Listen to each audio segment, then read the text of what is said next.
Price the Lord.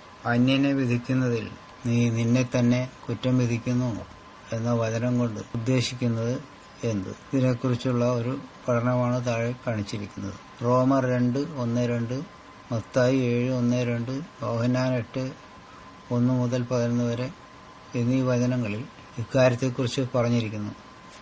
വിധിക്കുക എന്നാൽ മറ്റുള്ളവർ നമുക്കെതിരെ ചെയ്ത കുറ്റങ്ങൾ പറയുക എന്നുള്ളതല്ല.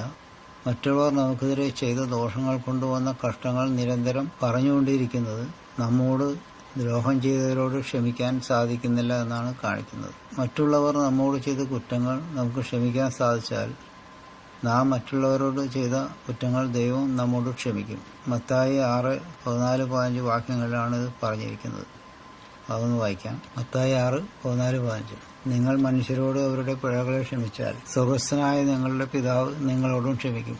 നിങ്ങൾ മനുഷ്യരോട് പിഴകളെ ക്ഷമിക്കാഞ്ഞാലോ നിങ്ങളുടെ പിതാവ് നിങ്ങളുടെ പിഴകളെയും ക്ഷമിക്കയില്ല. ഇങ്ങനെ ക്ഷമിക്കാൻ സാധിക്കാത്ത അവസ്ഥാവിശേഷമുള്ള ദൈവമക്കൾ ക്ഷമിക്കാനുള്ള കൃപയ്ക്കായി ദൈവത്തോട് പ്രാർത്ഥിക്കേണ്ടതാണ്. അപ്പോൾ ദൈവം നമ്മുടെ കുറവ് ക്ഷമിക്കും. അല്ലാത്ത പക്ഷം നാം ചെയ്ത തെറ്റുകൾക്ക് തക്കതായ ശിക്ഷകൾ ദൈവത്തിൽ നിന്നും അനുഭവിക്കേണ്ടതായി വരും. റോമർ 1:2, മത്തായി 7:1-2 വാക്യങ്ങളിൽ പറഞ്ഞിരിക്കുന്ന പോലെ വിധിക്കുക എന്നാൽ നമുക്കെതിരെ കുറ്റം ചെയ്തവരെ ന്യായാധിപ സംഘത്തെ ഏൽപ്പിക്കുകയും ശിക്ഷിപ്പിക്കുകയും ചെയ്യുക എന്നാണ് അർത്ഥമാക്കുന്നത്. അതായത് പോലീസിൽ പരാതി കൊടുത്തോ കോടതിയിൽ കേസ് ഫയൽ ചെയ്തോ വേറെ ഏതെങ്കിലും തരത്തിലോ ശിക്ഷയ്ക്ക് വിധിക്കുവാൻ ഏൽപ്പിക്കുക എന്നുള്ളതാണ്. റോമർ 2:1-2, മത്തായി 7:1-2 വാക്യങ്ങളൊന്ന് വായിക്കാം. റോമർ 2:1-2. അതുകൊണ്ട് വിധിക്കുന്ന ഏത് മനുഷ്യനുമായുള്ളവേ നിനക്ക് പ്രതിവാദം പറവാനില്ല. അന്യനെ വിധിക്കുന്നതിൽ നീ നിന്നെ തന്നെ കുറ്റം വിധിക്കുന്നു. വിധിക്കുന്ന നീ അത് തന്നെ പ്രവർത്തിക്കുന്നുവല്ലോ. എന്നാൽ ആ വക പ്രവർത്തിക്കുന്നവരുടെ നേരെ ദൈവത്തിന്റെ വിധി സത്യാനുസരണയായിരിക്കുന്നു എന്ന് നാം അറിയുന്നു. മത്തായി 7:1-2. നിങ്ങൾ വിധിക്കപ്പെടാതിരിക്കേണ്ടതിന് വിധിക്കരുത്. നിങ്ങൾ വിധിക്കുന്ന വിധിയാൽ നിങ്ങളെയും വിധിക്കും. നിങ്ങൾ അളക്കുന്ന അളവിനാൽ നിങ്ങൾക്കും അളന്നു കിട്ടും. പിന്നെ യോഹന്നാൻ 8:11 വ്യഭിചാരിണിയായിരുന്ന ഒരു സ്ത്രീയെ ശിക്ഷയ്ക്ക് വിധിക്കേണ്ടതിനായി യേശുവിന്റെ മുമ്പിൽ ശാസ്ത്രിമാരും പരീശന്മാരും കൊണ്ടുവന്നപ്പോൾ കുറ്റമില്ലാത്തവർക്ക് മാത്രമേ മറ്റുള്ളവരെ കുറ്റം വിധിക്കാൻ അവകാശമുള്ളൂ എന്നാണ് യേശു ഉപദേശിച്ചത്. അതൊന്ന് വായിക്കാം. യോഹന്നാൻ 8:1-11 വരെ. യേശുവോ ഒലിവ് മലയിലേക്ക് പോയി. അധികാലത്ത് അവൻ പിന്നെയും ദേവാലയത്തിൽ ചെന്ന് ജനമൊക്കെയും അവന്റെ അടുക്കൽ വന്നു. അവൻ ഇരുന്ന് അവർ ഉപദേശിച്ചുകൊണ്ടിരിക്കുമ്പോൾ ശാസ്ത്രിമാരും പരീശന്മാരും വ്യഭിചാരത്തിൽ പിടിച്ചിരുന്ന ഒരു സ്ത്രീയെ കൊണ്ടുവന്ന് നടുവിൽ അവനോട്, ഗുരു, ഈ സ്ത്രീയെ വ്യഭിചാര കർമ്മത്തിൽ തന്നെ പിടിച്ചിരിക്കുന്നു. ഇങ്ങനെയുള്ളവരെ കല്ലെറിയണം എന്ന് മോശ ന്യായപ്രമാണത്തിൽ ഞങ്ങളോട് കൽപ്പിച്ചിരിക്കുന്നു.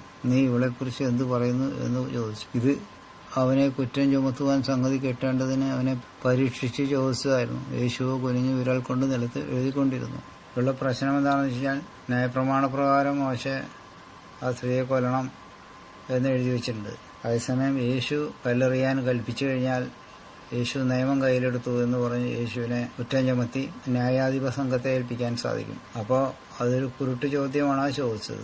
അവർ അവനോട് ചോദിച്ചുകൊണ്ടിരിക്കുമ്പോൾ അവൻ നിവർന്നു, നിങ്ങളിൽ പാപമില്ലാത്തവൻ അവളെ ഒന്നാമത് കല്ലെറിയട്ടെ എന്ന് അവരോട് പറഞ്ഞു. പിന്നെയും കുനിഞ്ഞ് വിരൽ കൊണ്ട് നിലത്ത് എഴുതിക്കൊണ്ടിരുന്നു. അവർ അത് കേട്ടിട്ട് മനസാക്ഷിയുടെ ആക്ഷേപം ഹേതുവായി മൂത്തവരും ഇളയവരും ഓരോരുത്തനായി വിട്ടുപോയി. യേശു മാത്രവും നടുവ് നിൽക്കുന്ന സ്ത്രീയും ശേഷിച്ചു.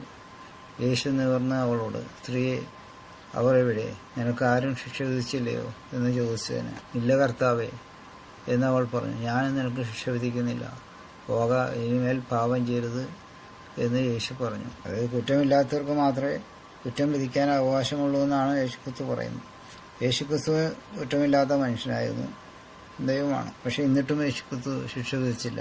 കുറ്റം സ്ത്രീയുടെ മേൽ ചുമത്തിയ ആളുകളെല്ലാം തന്നെ പാപികളായിരുന്നു. അവളെല്ലാം ഒരു വിധത്തില്ലെങ്കിൽ മറ്റൊരു വിധത്തിൽ അവളോട് പാപം ചെയ്തവൾ. അപ്പോൾ അവർക്കെങ്ങനെ ഇവൾ കുറ്റം ചുമത്താൻ സാധിക്കും? ഒരിക്കലും സാധിക്കില്ല. അതാണ് യേശുക്രിസ്തു അവിടെ പറഞ്ഞത്. അങ്ങനെ വന്നപ്പോൾ അവരുടെ മനസാക്ഷി അവർക്ക് എതിരെ സാക്ഷ്യം പറഞ്ഞുകൊണ്ട് അവളെ കല്ലെറിയാൻ സാധിച്ചില്ല. അങ്ങനെ അവരെല്ലാം വിട്ടുപോയി എന്നാണ് അവിടെ പറയുന്നത്. യഥാർത്ഥ ദൈവമക്കൾക്ക് മറ്റുള്ളവരെ കുറ്റം വിധിക്കാൻ പാടുള്ളതല്ല. അങ്ങനെ ചെയ്താൽ ദൈവപ്രവൃത്തി വേണ്ട രീതിയിൽ ഉണ്ടാവുകയില്ല. നമ്മുടെ ന്യായാധിപതി ദൈവമാണ്. ദൈവിക കോടതിയിലാണ് നാം പരാതി കൊടുക്കേണ്ടത്.